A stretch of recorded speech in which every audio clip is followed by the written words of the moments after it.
Ladies and gentlemen, welcome to another episode of KozMatt's Wrestling. I'm Matt Carper alongside Kyle Arado. What's going on, guys? Let's just say before you guys go any further, the ending to this Raw was insane. It was awesome. I have never seen an ending this good and such action-packed like we did last night. In a long time, for sure. But nonetheless, let's get started as Raw kicks off with Samoa Joe introducing Dominic and Seth Rollins for their contract signing for their match at SummerSlam. Dominic explains that Seth is doing absolutely nothing for the greater good. Yeah, this really pissed Seth off.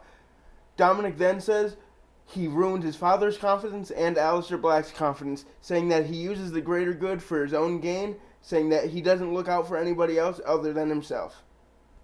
This segment ended off with both men signing the contracts for their SummerSlam match, but also another big step for Dominic is that he signed his WWE contract as well. You know, this is kind of heartwarming. I liked seeing him sign his contract. I could see a smile on his face right when he signed it, but it was a promo where he had to be serious about it. But I'm happy to see Dominic in the WWE.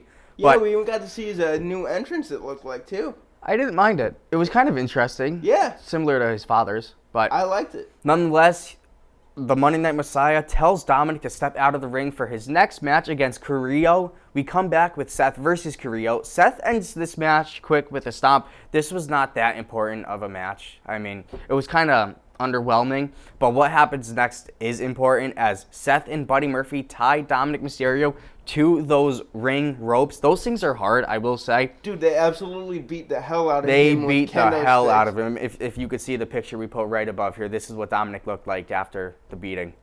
It was nuts. I felt bad for him. But hey, welcome to the sport, kid. That's what everybody was saying to him.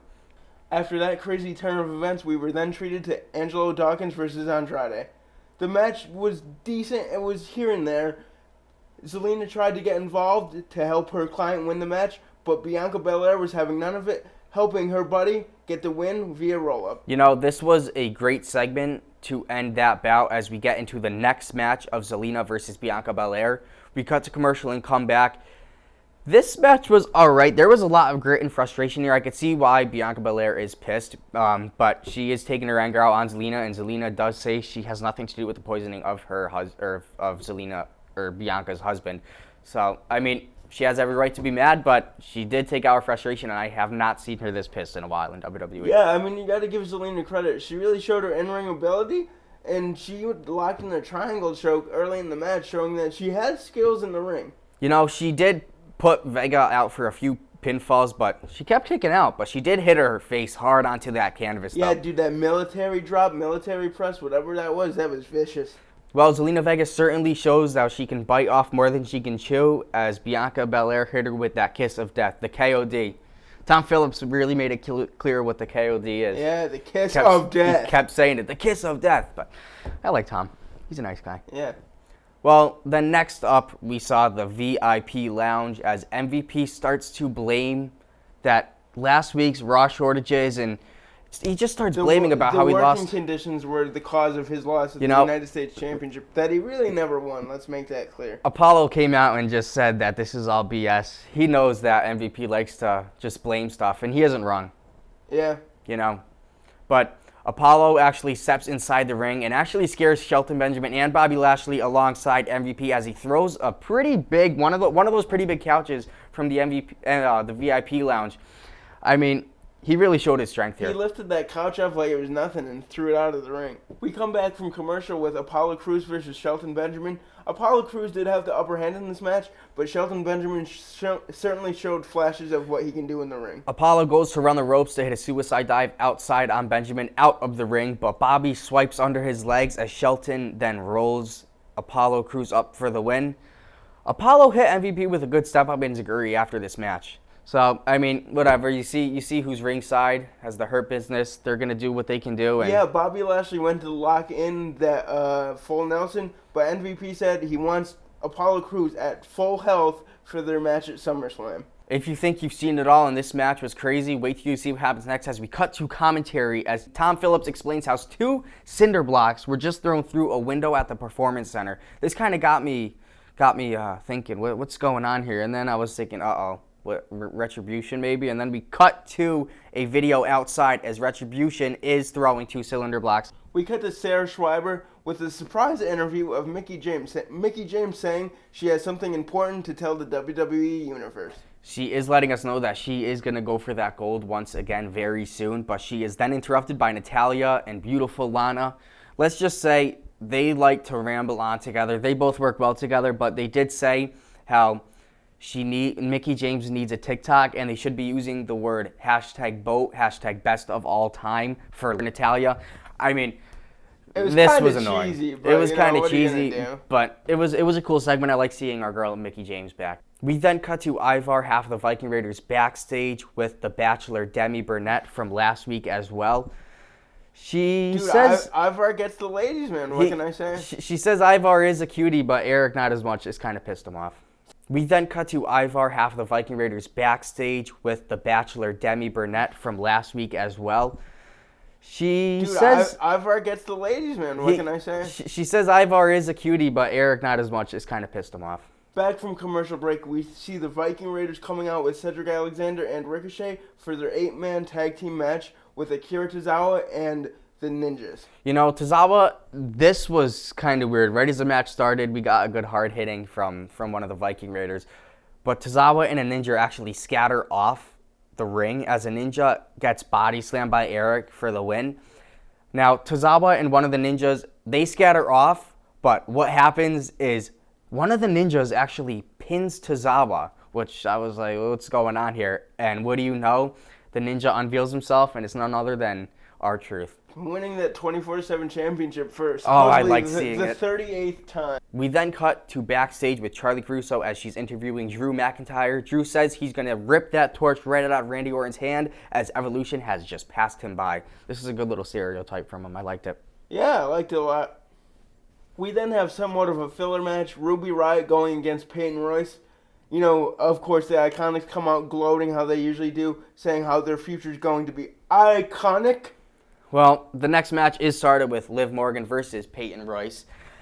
I mean, whatever. Royce hits the deja vu on Liv to get the win. It was an okay match. It was all right. You know, we then cut backstage with that big security guard next to that Raw Evolution door as the big man Shane O'Mac tells us that Raw Underground is next. So stay tuned until you guys see what happens here. Now, this is a great transition with Raw Underground. So say somebody tuned in at that moment, I would not see why they would want to change the channel because Raw Underground, I'm telling you, this shit does not disappoint.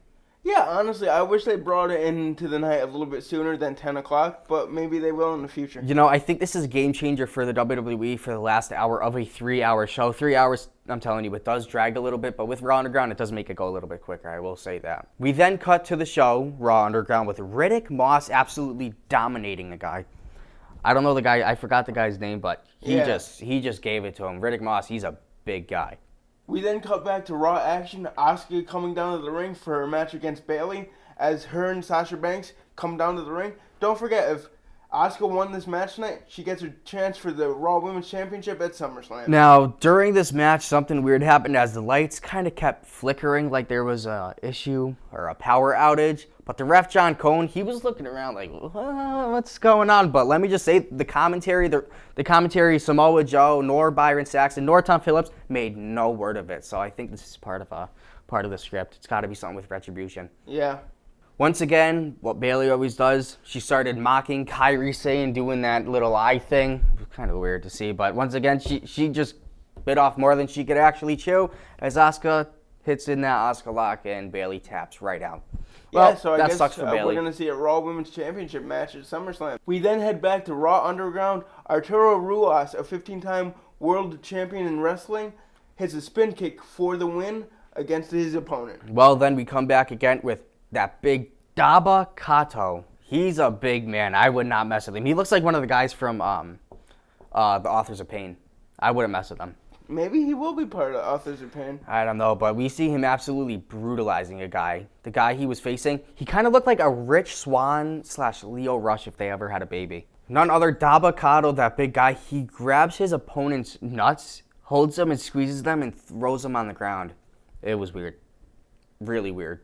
But then, if you didn't think that was weird, what happens next? Shayna Baszler then shoots up next to Daba as Shane's. I thought those two were going to go at it for a second. Shane tells Daba to clear the room for Shayna Baszler to have a fight, which honestly, this fits Shayna perfectly. Dude, absolutely dominating 3 other women in the ring.